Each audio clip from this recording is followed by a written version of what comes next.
Hey guys, I'm your host Matt, and we're here to talk about the Dolphins' 20-12 loss to the Houston Texans on the Matt Newton Football Show. Now the Dolphins fall to 6-8 on the season with 3 games remaining to play. And with those 3 games, the Dolphins' best hope is to finish 9-8 on the season and have an outside chance of making the playoffs in 2024.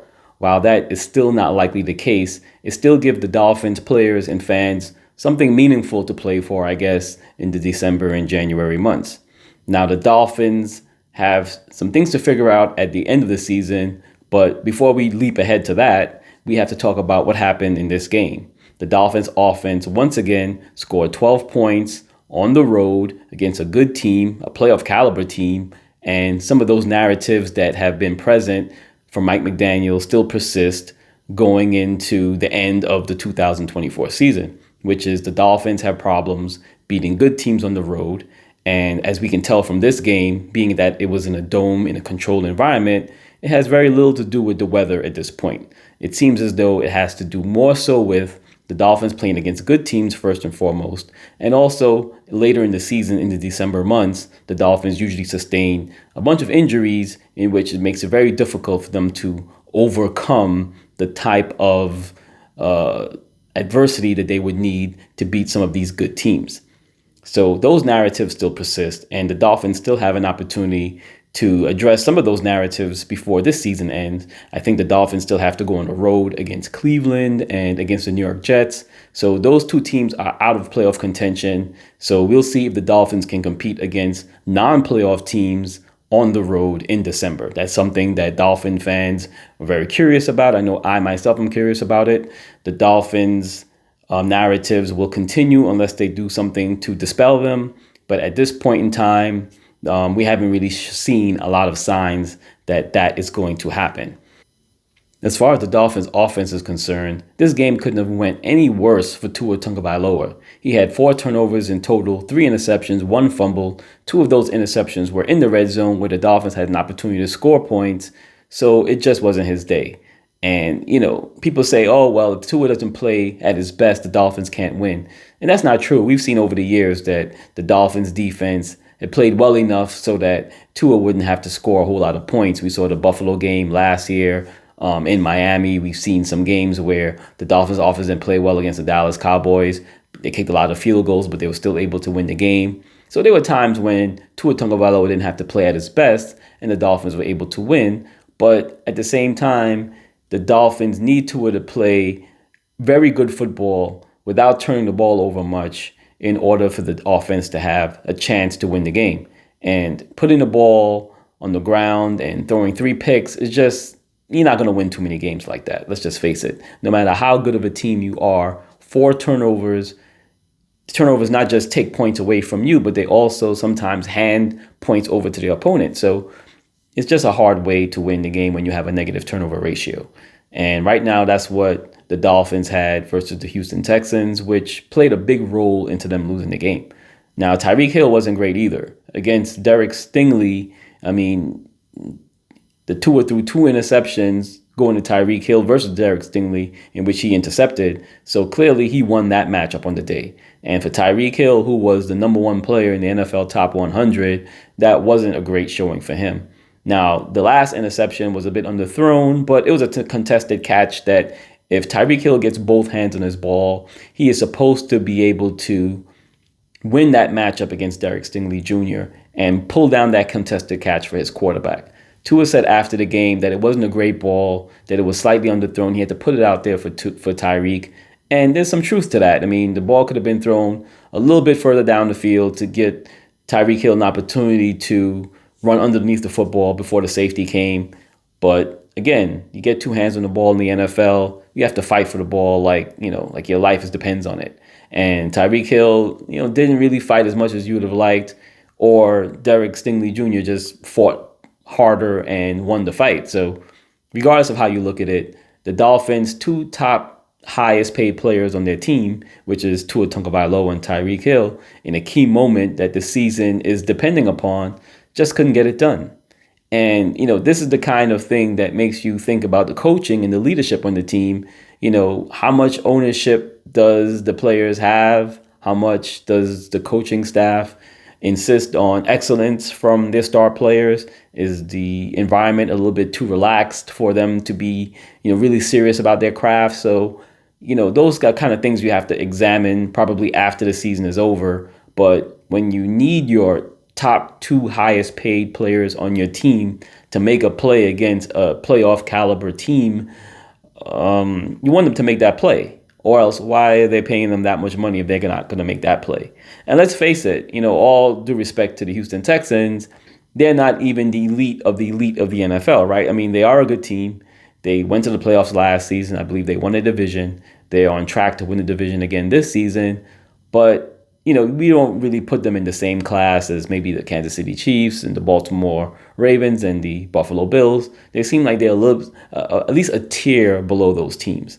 So the Dolphins couldn't even really get it done against one of the maybe fourth seeds in the NFL, if you will. I mean, four seeds in the AFC, if you will. So if you can't get it done against one of the non-elite teams, and these are your two highest paid players, it's just pitch and catch. You have Tua out there, you have Tyreek. He's on a good cornerback, sure, but he tosses the ball out there to his guy.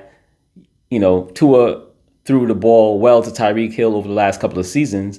As a matter of fact, in both of those seasons, I believe Tyreek Hill had 117 receptions each season. So Tua knows how to get the ball to Tyreek Hill. If he knows how to get the ball to anybody on the Dolphins, it's that guy. So for them not to be able to come up with that play in that moment, in not even a playoff game, kind of a pseudo playoff game, right? I mean, they did need that win in order to keep themselves in the playoff conversation, but it's not a playoff game, right? So it may have that playoff type atmosphere, but either way, you want them to be able to perform in that moment. And for the Dolphins, their two star players, Tyreek Hill and Tua Tagovailoa, just couldn't get it done.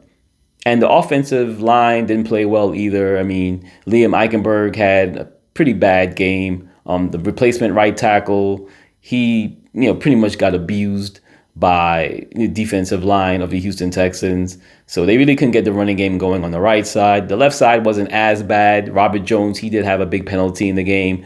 Patrick Paul, I don't remember his name being called for any infractions. But the Dolphins really couldn't get the running game going. Devon Achane averaged less than 4 yards a carry again. And, they should try to get the balls to the running backs in the flat on, little screen passes or little passes into the flat in order to get the ball into their hands with space. But it wasn't enough to keep the chains moving. And the Dolphins finished 4 of 13 on third down. So that kind of told the story between their lack of third down efficiency and the turnovers on offense. The Dolphins offense really played one of their worst games of the season, especially since, most of their skill players were available. Now, the Dolphins did release Odell Beckham Jr., but Malik Washington, I think, did well with the opportunities that were given to him. Jonnu Smith didn't have his best day, but you have to think that the Houston Texans were probably giving him a little bit of extra attention with the kind of production that he's had, especially with the big game that he had against the Jets. They probably had a little bit more extra attention paid to him. But as far as the offense is concerned, River Craycraft was pretty much invisible. I think he had a penalty. That was probably his most noteworthy play of the game. And, Jalen Wright, I don't think he got many opportunities, if any. And Raheem Mostert played well in his return back. He got a couple of carries and did something with it. But the Dolphins as a whole, this offense just seems to be very broken. The offensive line, they don't seem to be up to snuff. And I think it affects the rest of the team. And the fact of the matter is that even when the Dolphins' offensive line is healthy and their skill positions players are available, they still struggle in these kinds of contests, right? I mean, they didn't have any injuries last season against the Chiefs in Germany, but they started off that game, shut out in the first half, down 21-0. They did rally to make the game closer, make it a one-score game, losing 21-14. But that was a game where they had all of their skill players intact. All their offensive linemen were pretty much healthy. And, they scored 14 points against the Chiefs defense. So this is the kind of pattern that you've seen for the Dolphins on offense. And when it comes to games against really good opponents, they just don't seem to be able to get it done. As far as the defense is concerned, the Dolphins did have a couple of bright spots on their defense, namely Chop Robinson and Zach Sealer. Those guys showed up early and were ready to play. They had pressures and sacks throughout the course of the game and generally made the pocket uncomfortable for CJ Stroud as he had to take bad sacks at times and also roll out the pocket, get off of his spot, and throw errant passes down the field. So the Dolphins were able to put some pressure from those two guys throughout the course of the game. The Dolphins defensive line also did a really good job of containing Joe Mixon. Joe Mixon, I think he finished the game under 2 yards a carry average, and he was contained and bottled up for most of the game. So Joe Mixon didn't really have that kind of impact that you would have thought coming into the game because he had such a good season with the Houston Texans so far. But the secondary didn't really play very well. I thought Javon Holland had one of his worst games of his Miami Dolphins tenure. Jalen Ramsey wasn't really that much of an impact player in this game in terms of blitzing and some of the other things that he had done leading up to this game. But he also wasn't a liability like he was against the Jets in coverage. So at least for him, that's a positive. Kader Kohu made some good tackles behind the line of scrimmage. I thought he played very aggressively against the run. Guys like Tank Dell didn't really do a whole lot in coverage for the Houston Texans in terms of catching the football.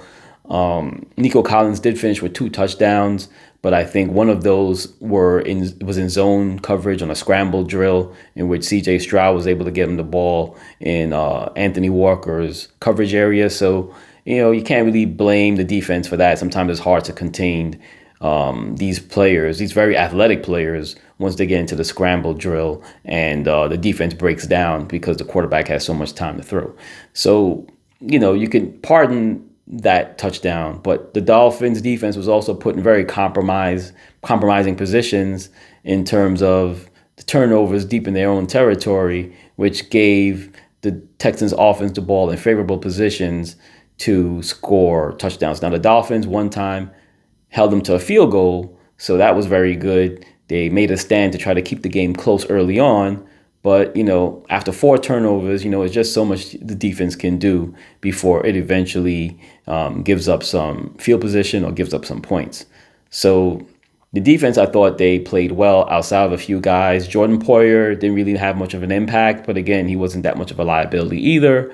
None of the Texans pass catchers really had standout days. Matter of fact, the Texans offense, again, they finished with 180 yards or less, I think, in this game, total offense. So, they didn't really move the ball with any consistency either. It's just that the Dolphins, who themselves had only 270 yards of offense, couldn't convert third downs, couldn't convert the touchdowns once they got into the red zone. As a matter of fact, they turned the ball over twice in the red zone with 2 Tua interceptions. So, that's just not conducive to winning football. So the Dolphins have to do some soul searching after this one. They have to kind of figure out what their identity is, what kind of team they want to be going into the future. And these last 3 games may be telling, right? If the Dolphins finish strong with those 3 wins and they finish 9-8 with a respectable win-loss record, maybe they could go into the offseason a little bit more confident in the coaching staff, and maybe they'll try to bolster the offense and defensive lines and, maybe try to make another run next season. But if they fall flat in these last 3 games and they finish terribly, then, maybe it gives ownership, Stephen Ross, the opportunity to examine exactly what this program has done in the either 6 years, if you look at it from 2019 to 2024, the 6-year rebuild, or if you look at it from the 3-year refresh from 2020 through to 2024 since Mike McDaniel's been hired. So they have to figure out what the future of this team is going to be going forward. And I think these last 3 games will go a long way towards Stephen Ross maybe taking a look at this whole thing and deciding what he wants to do with this future, the future of the team in its current state. So that's it for this video. If you like this video, please like and subscribe, share it with your friends. And as always, I'll see you in the next video.